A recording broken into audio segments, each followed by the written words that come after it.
सरोजिनी, आज क्या बनाया है तेरी बहू ने? अरे पूछ मत बहना, मेरी निकम्मी बहुरिया अंजलि कह रही थी कि आज बहुत ठंड है माँ जी, तो रात में बस मटर की तहरी बना दूं। अच्छा, तो फिर तुमने क्या कहा? अरे कहना क्या, मैंने कहा क्यों रे, यहाँ क्या आराम करने के लिए आई है? अरे पूरा खाना बनेगा, दाल चावल रोटी सब्जी और रायता, और साथ में सलाद भी खाऊंगी। हाँ, बिल्कुल ठीक किया तूने सरोजिनी। इन बहुओं को ऐसे ही ठिकाने लगा कर रखना पड़ता है, वरना ये सर पर चढ़कर नाचे और तांडव करे। हाँ, वैसे भी हमारे बेटे तो है ही जोरू के गुलाम। उन्हें क्या, वो तो अगर हम घर की लगाम कसकर पकड़ कर ना रखे ना, तो हमारे घर में संस्कार और नियम कानून सब गायब हो जाएंगे। ये थी शिवपुर कॉलोनी की 3 खड़ूस सास, जो हर दिन सुबह या दोपहर में मिलकर अपनी बहुओं के बारे में चर्चा करती थी कि बीती रात उन्होंने अपनी बहुओं से क्या क्या बनवाया। चलो खैर, बहुत समय हो गया, दोपहर होने को आई है। जरा घर जाकर देखो महारानी क्या गुल खिला रही है। कहीं अपने मायके से फोन पर गपशप करने में ना लगी हो। अगर ऐसा होगा तब तो हो चुका घर का काम। अरे हाँ, एकदम सही कहा गीता बहन, अच्छा याद दिलाया तुमने। मैं अभी चलती हूँ अब। मेरी बहू तो एक नंबर की बेवकूफ है, सारे घर के लाइट पंखे चालू छोड़ दिए होंगे और सो रही होगी। और मेरी बहू को तो जब तक एक एक काम ठीक से ना बताओ, उससे कुछ हो ही नहीं पाता। पता नहीं मायके से क्या सीख कर आई है। चलो भाई, घर चलते हैं। एक एक करके तीनों सहेलियां अपने अपने घर चली गई। उन सब में सबसे तेज थी शिल्पा, और वही सब सासों की लीडर भी थी। घर पहुंचती उसने देखा कि उसकी बहू सोफे पर झपकी ले रही है, तो ये देखकर वो चिढ़ गई और चिल्लाते हुए नौटंकी करने लगी। हा, अरे मेरी कमर, हाय मेरी कमर। शिल्पा की आवाज सुनकर प्रीति चौंकती हुई नींद से जाग गई। क्या हुआ मम्मी जी? अरे बहू देख, मेरी कमर में बड़ा दर्द हो रहा है। चल जा, साइड हो जा, लेटने दे। हाँ हाँ, लेट जाइए मम्मी जी। शिल्पा अपनी बहू को हटाकर खुद सोफे पर लेट जाती है। प्रीति वहीं खड़ी हो जाती है और दूसरे सोफे पर बैठने जा रही थी कि तभी शिल्पा उसे चिढ़ते हुए कहती है, अब तो खड़े खड़े मेरा मुंह क्या देख रही है? दोपहर का खाना बन गया? नहीं माँ जी, वो मैं आपका इंतजार कर रही थी। अच्छा, ताकि मैं घर आकर खाना बनाऊं और तू ऐसे सोफे पर लेटे लेटे झपकियां ले। नहीं नहीं माँ जी, ऐसा कुछ थोड़ी ना है। मैं तो बस आपका इंतजार इसलिए कर रही थी कि जब आप आएंगी तो आपसे पूछूंगी कि दोपहर में खाने में क्या बनाऊं। अपनी पसंद से कुछ भी बनाती हूँ तो आपको पसंद नहीं आता ना। हाँ, तो जो दिमाग भगवान ने दिया है, कभी कभी उसका इस्तेमाल कर लिया कर। ये सुनकर प्रीति मन ही मन सोचती है, लो फिर से शुरू हो गई। बिना ताने दिए सीधे सीधे काम बता देगी तो कुछ बिगड़ जाएगा क्या? कुछ बोली क्या? नहीं तो कुछ भी नहीं माँ जी, आप बताइए ना। काम कर, आज मटर गोभी की रसेदार सब्जी बना दे और गाजर आलू की सूखी सब्जी, जीरा राइस। अच्छा, एक काम कर, थोड़ा साइड में पुलाव भी बना लेना। और हाँ, रोटी और सलाद काटना मत भूलना, बूंदी का रायता भी बना लेना। क्या, इतना सारा? हाँ, और ये बिल्कुल मत समझियो कि अभी दोपहर में ये बना लेगी तो रात की छुट्टी हो जाएगी। रात में कुछ हल्का फुल्का ही खाऊंगी, ये सब नहीं। जैसे खिचड़ी, पापड़, अचार और बूंदी का तो नहीं, वेजिटेबल रायता बना लेना। ये सब सुनकर प्रीति मन ही मन सोचती है, वाह, मैंने यहाँ क्या होटल खोल रखा है जो ये मुझसे 50 तरह का खाने का ऑर्डर दे रही है। क्या? फिर से कुछ कहा क्या? नहीं तो माँ जी, कुछ नहीं, मैं खाना बनाने जा रही हूँ। इतना सब बनाने में 2 घंटे तो लग ही जाएंगे ना। हाँ, तो जाना और जरा टीवी चलाते हुए जाना। कल रात तूने ऐसी देर से खाना बनाया था तो मेरा सीरियल छूट गया था, अभी रिपीट टेलीकास्ट देख लूंगी, और क्या। हाँ, चला देती हूँ माँ जी। प्रीति टीवी चलाकर रसोई में जाकर खाना बनाने लगती है। उधर सरोजिनी के घर पर शाम के वक्त, अरे ओ अंजलि, कहाँ मर गई? जी मम्मी जी, बस रसोई में थी, रात के खाने की तैयारी कर रही थी। अच्छा, क्या तैयारी कर रही है मैडम जी, जरा हमें भी तो बताइए। वो आपने कहा था ना, सब्जी चावल दाल रोटी सब बनेगा, तो बस उसी के लिए आलू काट कर धुल रही थी मम्मी जी। आलू मटर बना दूंगी। है? अरे नहीं नहीं, आलू मटर नहीं खाऊंगी मैं, मुझे तो कोई हरी सब्जी का साग खाना है। क्या? मगर वो सब्जी तो घर में नहीं होगी माँ जी। अरे नहीं है तो लेकर आओ, इसमें भला मैं क्या करूं। और हाँ, ये आलू काट ही दिए तो आलू मटर भी बना देना, मेरे बेटे को पसंद है। और मेरे लिए मूली के पत्तों की साग, जा सब्जी की दुकान से ले आओ। ठीक है मम्मी जी।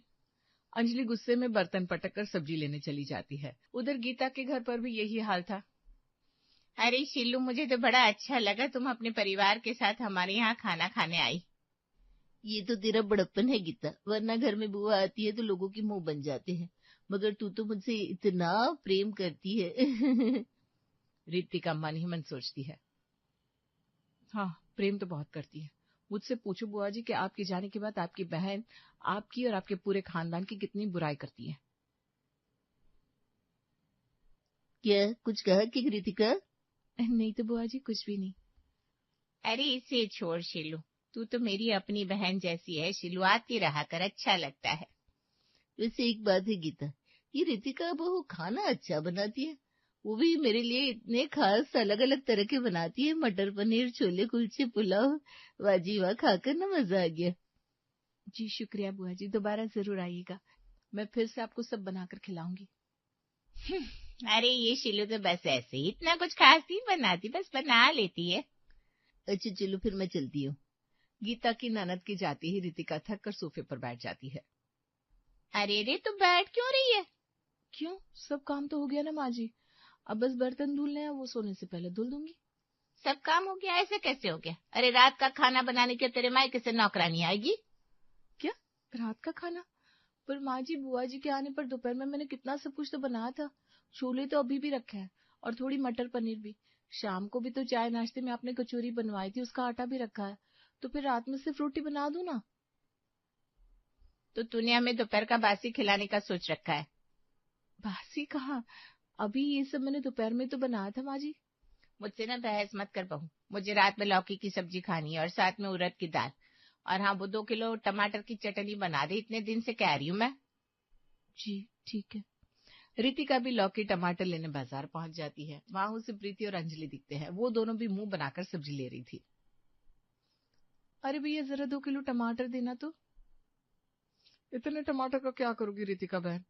अरे मेरी सास ने मुझसे आज 2 किलो टमाटर की चटनी बनाने को बोला है, अभी चटनी बनवा रही है, फिर रोज नाश्ते में अलग अलग तरह के पराठे बनवाएगी। अरे रितिका प्रीति, लगता है तुम लोगों की सासों ने भी तुम लोगों को परेशान कर रखा है। अब क्या बताऊं बहन, मेरे यहाँ दिन में बुआ जी का परिवार आया था। पहले तो माँ जी ने उनके लिए अलग अलग तरह के पकवान बनवाए, फिर रात के खाने के लिए दोबारा अलग सब्जियां बनाने को बोल रही है। मैं सच बताऊं, मुझे तो लगता है हम सब की सासें ना दोपहर में मिलती है और हमें टॉर्चर करने के प्लान बनाती है। मैं तो तंग आ चुकी हूँ। सही कह रही हो अंजलि, अरे सर्दी इतनी, थोड़ा रहम तो हम पर कर ही सकती है। कौन सा हम खाना बनाने से मना करते, मगर खाने में 10 पकवान बनवाने जरूरी है क्या? वही तो, हर एक सब्जी बन जाएगी तो कौन सा पहाड़ टूट पड़ेगा, मगर इनको भरे बुढ़ापे में 4 अलग अलग तरह की सब्जियां खानी है, भले पचे ना। मैं क्या कर रही हूँ प्रीति अंजलि, हम लोग ना आज रात के खाने के बाद, आज रात या कल सुबह या दोपहर में अपनी अपनी सासू से बात करके देखते हैं। है तो तीनों इंसान ही ना, क्या पता आखिर में मान जाए। हाँ मगर मुझे इसमें डर लग रहा है रितिका, मेरी सास ना बहुत खिसियाती है, फिर कहीं जरा सी बात पर मुझे और मेरे खानदान को सुनाने ना लगे। अरे नहीं प्रीति, तुम ना उन्हें बहुत प्यार से समझाने की कोशिश करना, और कैसे भी करके हमें उन्हें समझाना ही पड़ेगा। ठीक है, फिर मिशन सास को मनाओ शुरू करते हैं। तीनों बहुएं सब्जी लेकर घर लौटती है और खाना बनाने में लग जाती है। माँ जी, मैं क्या कह रही थी, आपने खाना खाया ना? तूने क्या खाना खिलाने के समय आंखें बंद कर ली थी, जब दोबारा पूछ रही है? गीता का ऐसा ताना सुनते ही रितिका का पहले ही दिमाग खराब हो जाता है, लेकिन फिर भी वो प्यार से बात करने की कोशिश करती है। अरे नहीं नहीं माँ जी, मैं तो बस ये पूछ रही थी कि आपको खाना कैसा लगा। ठीक ही था, नमक तो ऐसे डाला था जैसे मेरे बेटे की नमक की फैक्ट्री हो। माँ जी, दरअसल मैं आपसे ये कहना चाहती थी कि क्यों ना कल हम लोग 10 तरह के पकवान बनाने के बजाय सिर्फ 1 या 2 खाने के आइटम बनाएं। इतनी अलग अलग चीजें बनाने में ना बहुत समय बर्बाद हो जाता है और थकान हो जाती है। अच्छा ठीक है। क्या ठीक है, सचमुच माँ जी? हाँ हाँ क्यों नहीं, तू बस कल से रसोई में जाना और रोटियां बनाकर निकल जाना, बाकी काम मैं खुद कर लूंगी। जरा मेरे बेटे और पति को भी तो पता चले कि ऐसी बहू घर आई है कि खाना मुझे बनाना पड़ रहा है। उफ़ो माँ जी, क्या आप भी, मैं तो बस एक छोटी सी चीज पूछ रही थी, आप ऐसे ताने क्यों मारने लगी? नहीं नहीं माफ कर दे, मैंने तुझे ताने मारे। एक काम करिए, छड़ी पड़ी है ना, इससे मुझे मार, मुझसे बड़ी गलती हो गई जो मैंने तुझसे कुछ बोला। उफ़ो माँ जी। रितिका वहां से गुस्से में अपने कमरे में चली जाती है। सास को कन्विंस करने का उसका ये प्लान बुरी तरह फेल हो गया था, और यही हाल अंजलि और प्रीति का भी था। अगले दिन दोपहर में तीनों सासें कॉन्फ्रेंस पे फोन करके कहती है, पता है पहनो, आज सुबह मेरी बहू मुझसे कह रही थी खाने में कम आइटम बनने चाहिए, मैंने कहा तेरे गरीब खानदान में बनती होगी सिर्फ एक सब्जी, हमारे यहाँ तो कम से कम 3 अलग तरह की सब्जी बनती है। मैं बनाती थी तो तू भी बनाएगी। अरे बहन, ये तो गजब हो गया। कल रात मेरी बहू भी ऐसा ही कुछ कह रही थी, मैंने भी सुना दिया, भाई तू मत कर, मैं खुद कर लेती हूँ। बस फिर आ गया अकल ठिकाने। ओहो बहनों, लगता है ये हम सबकी बहुएं मिलकर हमारे खिलाफ षड्यंत्र रच रही थी, क्योंकि मेरी बहू भी मुझसे ऐसा ही कुछ कह रही थी। इनकी चालाकी तो बहुत बढ़ रही है, मगर देखो हम तीनों ने इनका प्लान सफल नहीं होने दिया। सही कहा गीता बहन, बड़ी आई कम खाना बनाने वाली। अरे हमने जो झेला वो इन्हें भी झेलना पड़ेगा। इनको अब समझ में आ जाना चाहिए कि ससुराल में सिर्फ सास की ही चलती है। तीनों सासें अपनी बहुओं पर हंसती है, लेकिन शिल्पा की बहू ने उसके कमरे के बाहर खड़े होकर उनकी सारी बातें सुन ली थी। हमारा शक सही था, हम सबकी सासें मिलकर हमारी बुराई करती है। मैं अभी सबको जाकर बताती हूँ।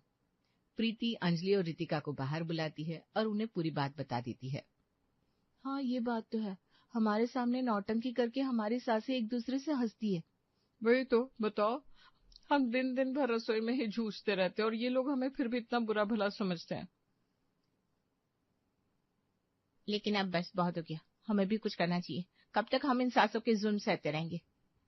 लेकिन हम करें तो क्या करें प्रीति, अगर सास कह रही है खाना बनाना है मतलब बनाना है।